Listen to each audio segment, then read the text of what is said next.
Ano ang verdict? Guilty or not guilty? Eto Sister na, L. Lakay, dahil si Alice Guo, dating mayor ng Bamban, Tarlac, ay hinatulang guilty Oh. sa kasong qualified human trafficking. Ang detalye balita mo, RH52, Ednya. Ang detalye.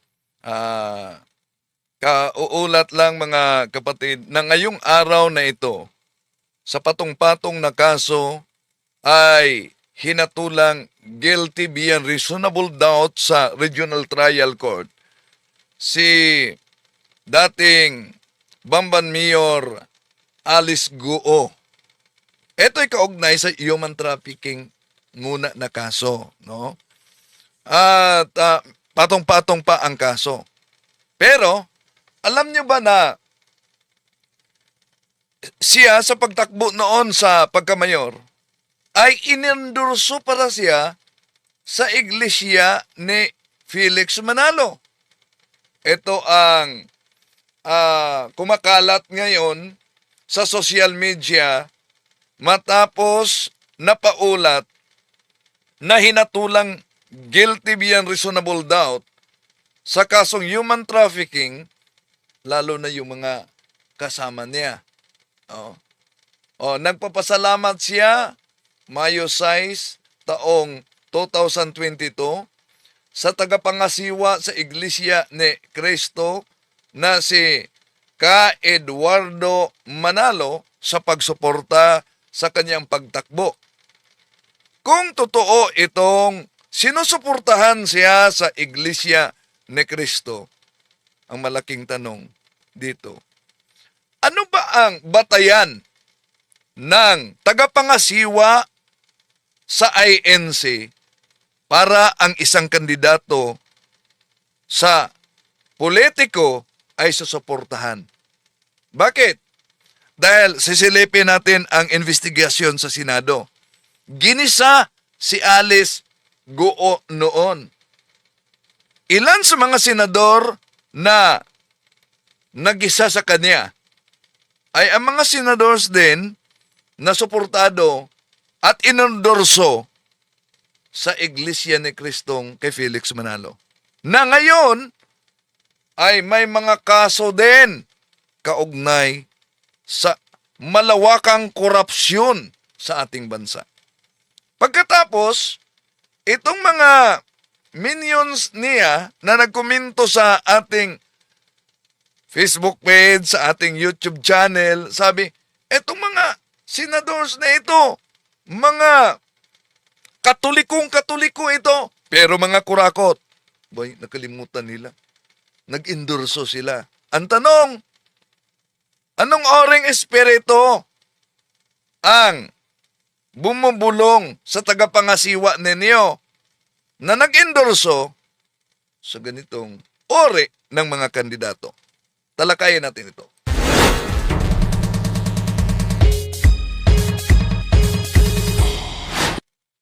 Kumusta? Welcome. Itong iyong lingkod, Brad Wendell Talibong, muli makasama ninyo sa pagkakataong ito. At inaniyahan natin ang ating mga suking taga-subaybay. Huwag kalimutang pindutin ang like sa ating live. At huwag ding kalimutang mag-subscribe at pindutin ang bell button para updated kayo, mag-comment at i-share ninyo mga kapatid. At inaniyahan din namin kayo na mag-subscribe sa channel ni Kaburnok. Alam nyo naman na ang kay Kaburnok ay nahack ito. At binura talaga. Galit na galit sila sa channel. No? Binura talaga ng hacker. Kaya may bagong channel si Kaburnok. Nasa link dito. At yung ating pangalawang channel na Pananampalataya at Katwera, nasa link din dito mga kapatid.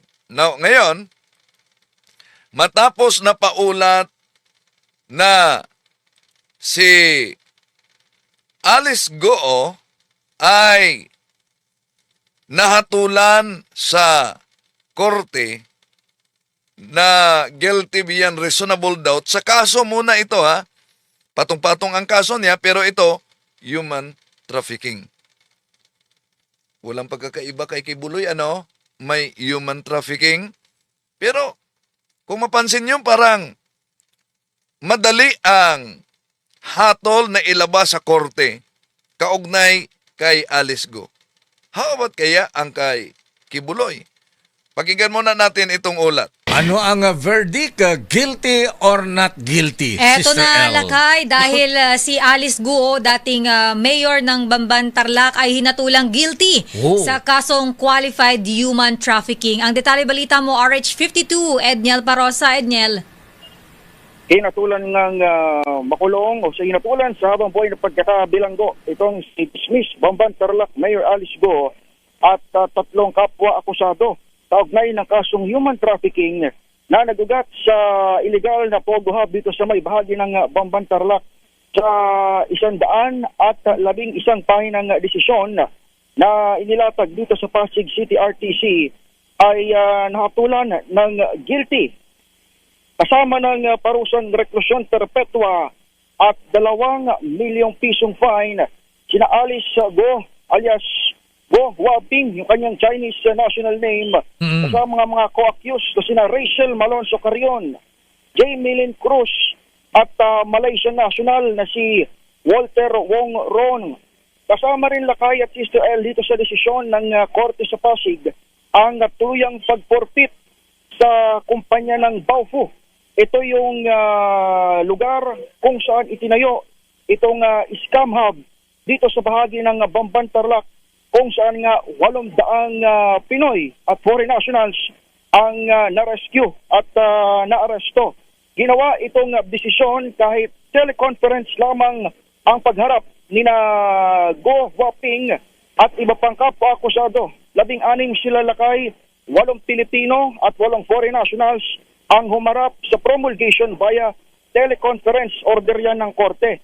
Pero dyan sa 16 na akusado na humarap sa promulgation, ang meron pa lamang na hatol na guilty ay sina Go Waping at binanggit natin na co-accused, 3 yan dito sa kasong qualified human trafficking.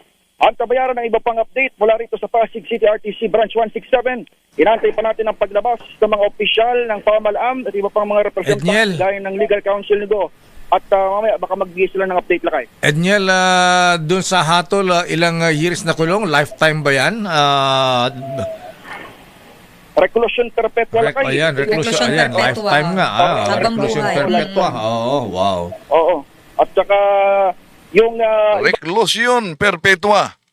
Pero sa mga nag-aaral ng batas, sinasabing wala naman talagang lifetime, kundi more than 40 years. Pero sa haba ng mga taon, batay sa hatol, abay, swerte lang pag makaabot ka sa ganong mga taon sa loob ng kulungan. palakay doon sa humarap sa promulgation, malalaman natin maya-maya sapagkat pababa pa lang. Oh, so, human traffickings lang ito ha. May iba pa mga kaso. Tulad ni Kibuloy, may human traffickings din siya. Di ba? At may iba pa mga kaso. Ang din yung ilan sa mga opisyal at counsel nitong magkabilang panig mula sa prosekusyon at siyempre dito sa kampo ng dismiss Bambam Tarlac Mayor. Balik muna sa inyo, Lakay at Giselle. Okay. So, may hakbang ang abogado talaga niya, no? Siguro, i-apilar itong kasong ito. Di pa final. Maliban kung i-apilar nila ito at ano ang resulta. And then, ito ang kumalat ngayon. No? Tingnan niyo, kumalat ngayon sa social media ito na Mayo 6, 2022, sabi niya, maraming salamat po sa inyong pagpapahayag ng suporta sa ating mga kapatid mula sa Iglesia ni Cristo. Iglesia ni Cristo. Eduardo Manalo, ang tagapangasiwa, nagpapasalamat si Alice Guo sa suporta. Kaya ang tanong dito, ano ba ang qualification at paano binusisi ng tagapangasiwang pangkalahatan ng Iglesia ni Cristo? Okay. Salamat kay Rosa Soronio from Taiwan. Mag-comment kayo, ilagay ninyo ang inyong, pero huwag niyong kapital ha, dahil nakabantay diyan si Nightbot. Si Nightbot ang mag-delete sa inyo. Mag-ingat kayo sa security na yan. Ilagay niyo ang asan kayo nanood ngayon. Oh. So, kaugnay sa human trafficking, dahil may mga pinapasok sa panahon ito sa administrasyon ni dating Pangulong Rodrigo Duterte na mga Chinese, na mga Chinoy na walang dokumento at ang iba'y nag-aasawa na dito sa Pinas. At isa lang ito sa inimbestigahan din sa Senado. Mr. Yang, kailan po kayo dumating sa Pilipinas? When did you come to the Philippines? 我大概是在1998还是 So 1998 or 1999, you have been here for a quarter of a century or 26 years. 所以你在这里大概有26年了，是吧哦，大概25、26年了。是 ？Yes, that's correct. Around 25 to 26 years. Hanggang ngayon, hindi pa kayo marunong So, sa tagal na niya, di pa siya marunong mag-Tagalog. Sa kaniyang, matagal na siya umano sa Pilipinas. mag-Pilipino. 你到现在还不会说菲律宾语吗？大家乐Bisaya main kunti-kunti ganyan. Yes, Tagalog, Bisaya, only a few. Tagalog, Bisaya, Tagalog, Bisaya, pero konti-konti. A mix of everything. No, yun, Tagalog, Bisaya, konti-konti. Ang investigasyon kay dating Mayor Banban Alice Goo ay hindi lang sa Senado, kundi lalo na sa Kongreso, sa mabawang kapulungan, at na-cite in contempt siya doon. Ito. Yes po, Your Honor. Pero sa sobrang dami na po kasi nadadamay na inosenteng pong tao, kaya natatakot na rin po ako mag-mention. Sorry po talaga. We will cite you in contempt. We will cite you in contempt, though there is a contempt order from the Senate. You are now detained in Camp Crame. In fact, I will ask the PNP and the court. Okay. Ngayon, alam naman ninyo na may hatol na sa korte kaugnay sa human trafficking na kaso ni Alice Goo at mga kasama. Ating balikan muna yung Senate investigation noon kaugnay sa kasong ito. Bakit? Dahil ang mga nag-imbestiga, maliban kay Hontiveros, na ginisang-ginisa si Alice Goo, mga senadors na in-endorse din ng Iglesia ni Cristo. Sino ba yun? Sila si dating Senador Bong Revilla, si Senador Joel Villanueva, si Senador at napakatapang si Senador Erap Estrada, Jinggoy Estrada, napakatapang dito sa investigasyon niya, no? Pero sino ba mag-akala na itong ilan, hindi lahat, ilan na sila'y ine-endorso din ng Iglesia ni Cristo para sa kandidatura nila na nag-iimbestiga, pero ngayon may mga kaso na din at posibleng ang kanilang warrant of arrest ay lalabas sa unang linggo sa buwan ng Disyembre. Kaya nga may kasabihan silang, may sinasabi silang si Ombudsman Boyeng Remulla at kahit si Pangulong Bongbong Marcos na posibleng may magpapasko sa loob ng kulungan.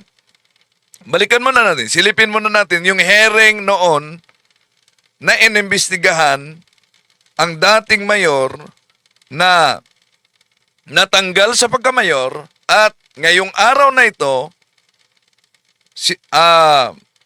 may desisyon na ang korte beyond reasonable doubt sa kasong human trafficking na siya guilty, si Alice Guo. Susulat ko po, okay lang po ba na hindi nyo po i-discuss po sa public? Miss Alice, please do not tell the senators what to do with the information na halos kailangang bunutin namin sa inyo na parang ngipin. Opo, pero Write it kasi on the natatakot paper. po kasi ako. Write it on the paper at i-appreciate namin pag nabasa na namin. Sen, pasensya na po talaga, pero natatakot po talaga ako. Miss Alice, nauubos Opo, na yung pasensya opo, namin dito. Sana po maintindihan nyo rin Isulat. po ako. Okay. Balikan natin ha, kung itong mga politikong ito na naendorso ng INC, ang ating tanong, ano ba ang inyong batayan? Ha? Para i-endorso ninyo ang isang politiko. Tulad nitong kumakalat ngayon sa social media, noong Mayo 6, 2022, nagpapasalamat si Mayor Alice Leal Guo sa INC kaugnay sa suporta na ibinigay sa nakalipas na eleksyon. Ang tanong, pag naghayag ba ang tagapangasiwang pangkalahatan ng INC ng suporta sa isang politiko, ano ang pinagbatayan niya? Ito po ba'y batay sa banal na espiritu o ano kaya ang espiritu ang nag-guide sa kanya?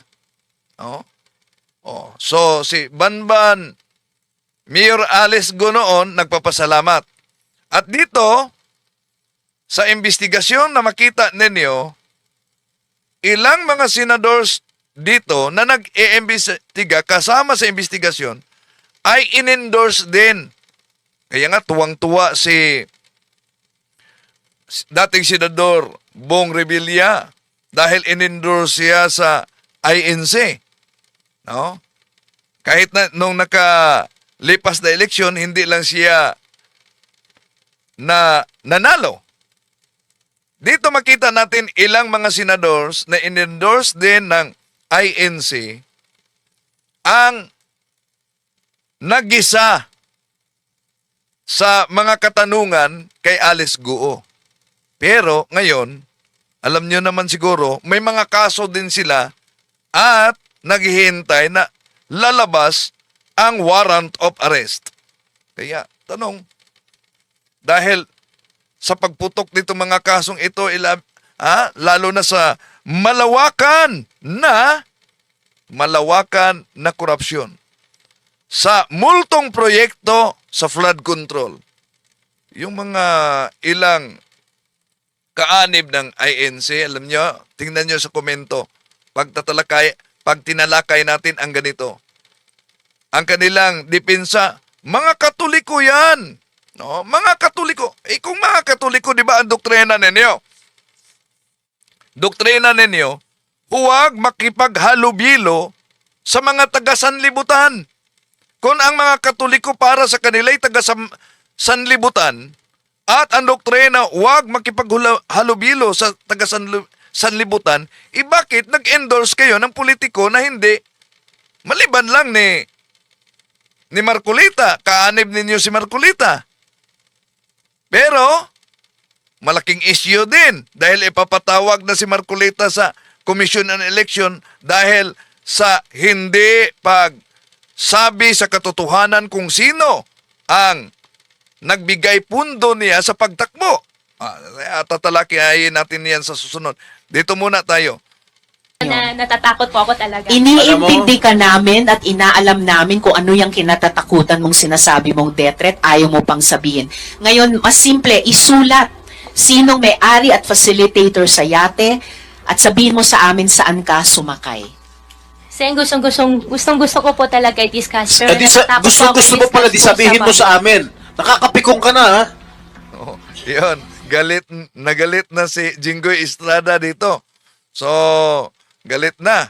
Pero siya isa sa mga may kaso ngayon.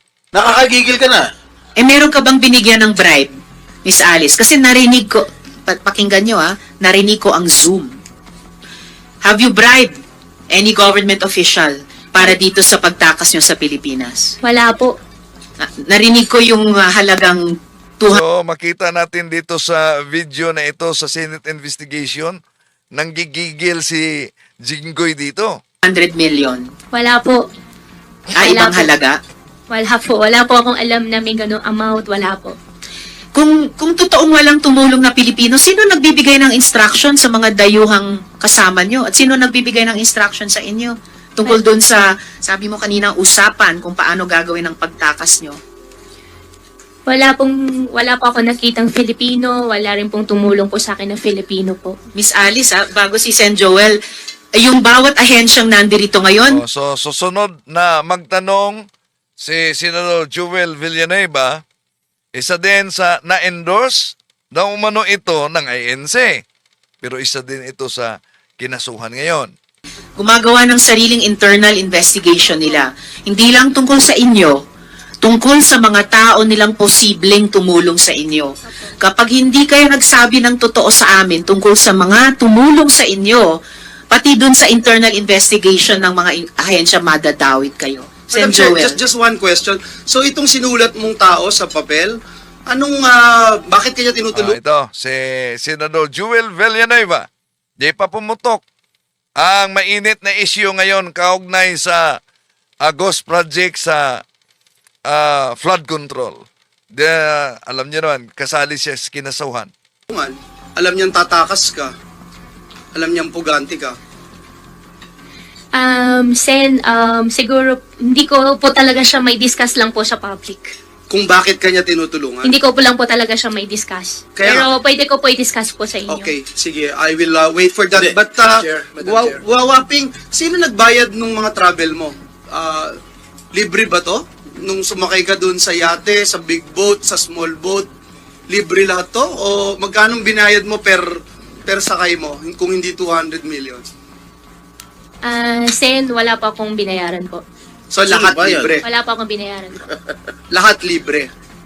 Wala po akong binayaran. Kaya nga, ulitin ko, mula sa yate, walang bayad. Sa malaking boat, 4 days, 5 days, walang bayad. Maliit na boat, wala pa ring bayad. Nung sumakay ka dito sa mga to, from the yate to the big boat to the small boat, merong nag-aasikaso sa inyo doon. Yung pupunta sa, saan ka uupo, saan ka sasakay, kung sakaling tumaob, merong life vest, etc. Ilan tong mga tao na ito? Sa yate muna.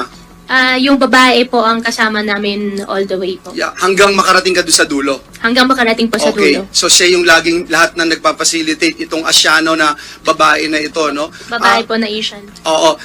Doon, no, pagsakay nyo, sinasabi sa inyo, saan tayo unang pupunta? Itong yate na ito, pupunta tayo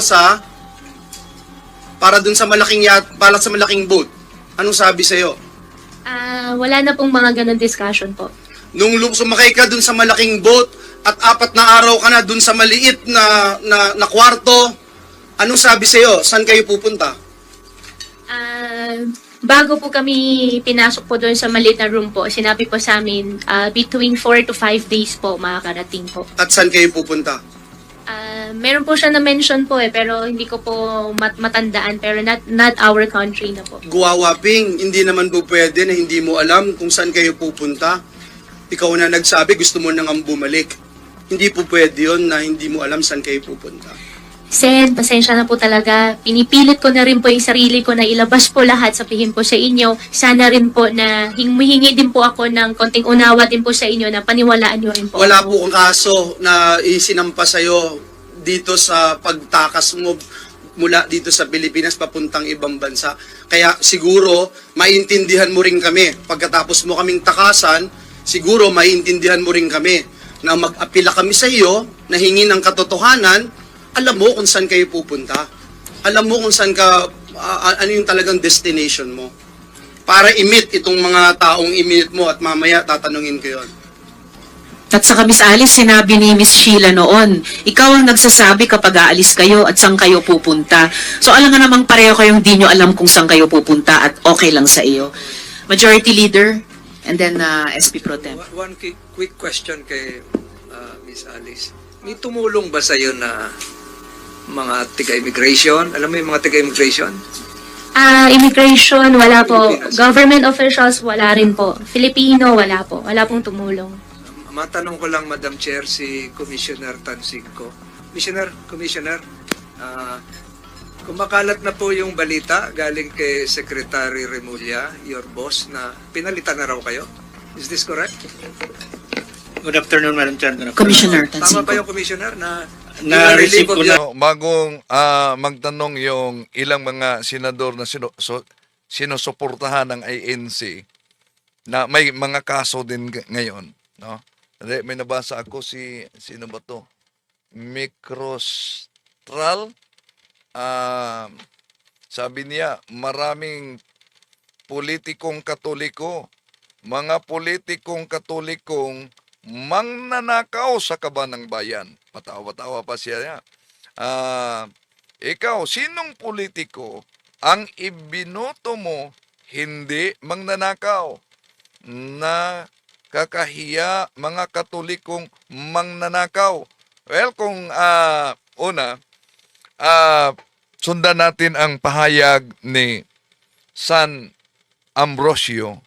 Sabi niya, a Catholic who commits immortal sin, a Catholic who commit immortal sin ceases to be a Catholic. Ang Katoliko daw na nakagawa ng mabigat na kasalanan, huminto na sa kanyang pagiging Katoliko. Oh.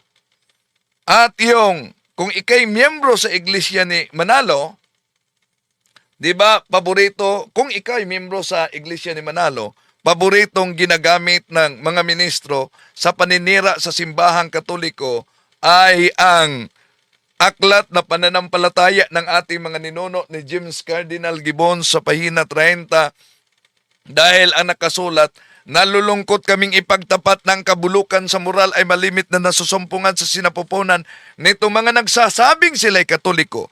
Di natin may ipipikit ang ating mga mata sa harap ng katotohanan.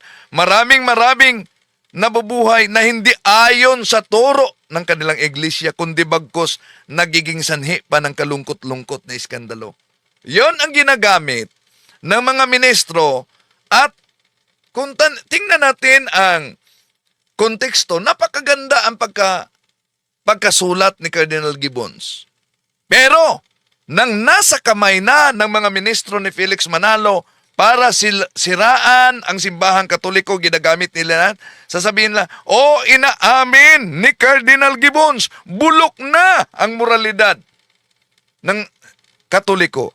Pero ang nakasulat, marami sa kanila ang di nabubuhay ayon sa ipinag-uutos ng kanilang iglesia. Yun. Bakit nagiging bulok? Hindi dahil sila'y Katoliko, dahil hindi namumuhay ayon sa ipinag-uutos ng Santa Iglesia. Halimbawa, iwanan mo ba ang Panginoon? Ayaw mo na bang maniwala sa Diyos? Bakit? Dahil sa lahat niyang mga nilikha, may mga fallen angels at may mga lumitaw na mga pirated na siktang tatag lamang ng tao na pawang endorse ng mga kandidato. Iwanan mo ba ang Diyos dahil sa mga pangyayaring ganyan? At kung ikaw may iglesia ni Kristong Tatag ni Felix Manalo, huwag niyong kalimutan ang pahayag mismo ng dating ministro ninyo. Yan ang current currency ni Eduardo Manalo para sa mga politicians at para sa kanilang mga... Si Luel Manorcane, no? Luel Manorca, dating INC minister at ninong niya si Eduardo. vested interest, root of corruption that has plagued the country for many, many years.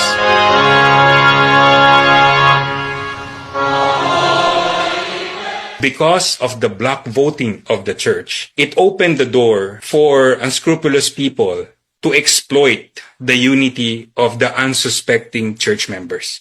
Parang these are all vested interests of the church in exchange for political endorsement. Meron din kapalit na political favors. More and more members of the Church of Christ are now opening their eyes and actually realizing this is no longer the same church as it used to be. It is no longer about God. It is now about vested interest. Ministro yan, dati ng INC, si Manorca, at baka sabihin nila, umalis na yan sa pagkaministro. Umalis na yan sa pagkaministro. Ha? O di, itong pahayag sa mga sa nanay ni Eduardo. Ha? Yung nanay ni Eduardo, si Katini, at yung kapatid niya na si Ka-Angel. Naalala niyo ba yon? Kaya nga, yung rally ng INC na grabe ang banat ni Senador Amy Marcos kay President Bongbong Marcos, naghayag yan sa malawakang away sa pamilya. No? At lalong nagpaalala sa nangyaring away sa pamilya mismo sa Manalo. Ito na ang napaulat noon. YouTube video kung saan humihingi ng tulong sina Ka-Angel at kanyang inang si Ka-Penny at nagsasabing nanganganib ang kanilang buhay. Sa panayam sa media, binigyan ni Ka-Angel na maraming korupsyon na nangyayari sa iglesia. Kapatid na mismo yan ng INC, tagapangasiwang pangkalahatan. Tuloy natin. Na-receive ko na po from through the post sa media, but I have not yet been officially informed, Your Honor. Not yet informed that you are being relieved or being transferred to another post, so wala. Not yet, Your Honor. Pero aware kayo na there is a certain move to replace you as the head of the Bureau of Immigration. Yan. Dito tayo sa tanong ni Senador Jinggoy. Sen, it's really about security na po talaga. Di ba you feel safe? You're under the custody of the Philippine National Police. Yes po. You're under the custody of NBI. Now Opo. you're under the custody of the Senate. Opo. And we will protect you. Opo. Oh, why don't you want to divulge everything here? Sen, you know. andito po ako, safe na safe po ako, alam ko po Yes. yun. Pero pagkatapos po ng session, paano po ako? Yun lang, doon po ako nagwa-worry, kaya ayaw ko po mag-disclose po sa public. Nandyan ang police, nandyan ang NBI. We will protect you.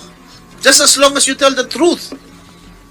At saka Miss Alice, yung papel, yung pangalan na sinulat mo sa papel, actually lumabas na yung pangalan niya sa hearing eh. Tinanong ko na kayo tungkol sa taong yan. Nasaan ba siya ngayon?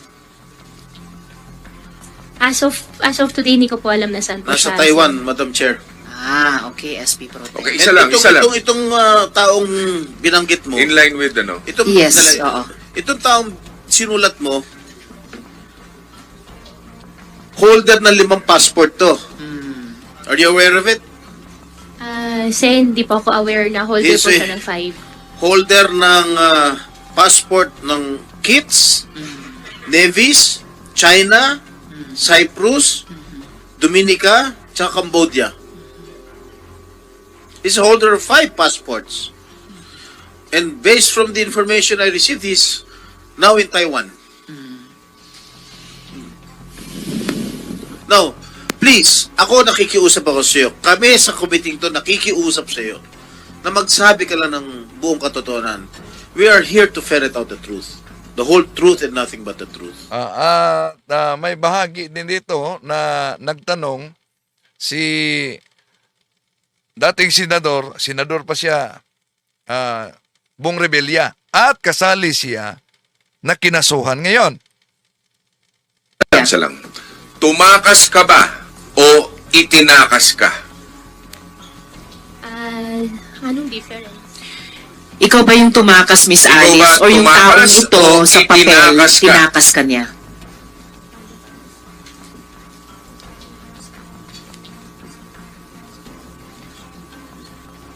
I don't think you need advice of a lawyer to answer that Oo question. nga, Ba't factual kailangan pa? question lang. Napakasimple My God. ng tanong. Sen, siya po nag-initiate po, pero along So, the way po, itinakas ka niya. along the way po, hindi po kami magkasama. Oo nga, oo nga. So, itinakas ka. So nung Hindi ka pag-alis nyo tumakas. sa yate, Magkaiba kasi yan. sorry Senbong, quick ano lang. Yes, yes. So nung pag-alis nyo sa yate sa Manila, kasama yung taong nakasulat sa papel? Hindi po, hindi po. Hindi rin. Opo. Okay. Madam Chair, Sen- ibig sabihin, Madam Chair, itinakas Indulgence of po SK siya. Pro Tem. Is that, I just wanted to clarify, hindi ka tumakas. Itinakas ka nitong tao na ito? Hindi, ang nangyari po dyan, Decision. So, nagbalik tanong si Senador Joel Villanueva, no? So, ito ang mga senadors ngayon na napaulat ding inendorso din sila nitong INC, Iglesia ni Cristong kay Felix Manalo. Tulad kay Guo na napaulat at kumangkalat itong papasalamat niya sa pag-endorso sa eleksyon sa pagtakbo niya bilang mayor. Kaya ang tanong dito, ano ang batayan ng INC lalo na sa kanilang tagapangasiwa na i-endorse ang isang politiko? Makasiguro ba ang nag-endorse na ito'y talagang mabuting mabuti? Tulad sa tandem ng Unity. In-endorse yan ng INC, di ba? O ano ang kabaliktaran sa Unity? Ngayon, anong nangyari? Kaya nga, kung maalala natin, yung pahayag ni Brother Eli Villanueva, Brother Eli Soriano, sabi niya na hanggang may mag-endorse sa mga politiko, di mawawala daw ang korupsyon dahil sisingilin yan sa utang na loob. So, yun ang mainit na balita ngayon, mga kapatid. Si Alice Guo at mga kasama sa kasong human trafficking ay hinatulan na guilty beyond reasonable doubt, reclusion perpetua. Kailan kaya ang kay Kibuloy? Meron din siyang human trafficking. No? At ilan sa mga senador na gumisa sa kanya dito ay may mga kaso na posible ngayong Desyembre, sa unang linggo ng Desyembre, lalabas ang kanilang warrant of arrest. Grabe. Pagdasal natin ang ating bansa at sana may pagbabago pati na sa mga butante na hindi ibinta ang boto sa panahon ng eleksyon. Dahil pag tumanggap kayo sa nakalipas na eleksyon, kabahagi kayo sa korupsyon. Maraming salamat. Hanggang sa muli. Ito yung lingkod.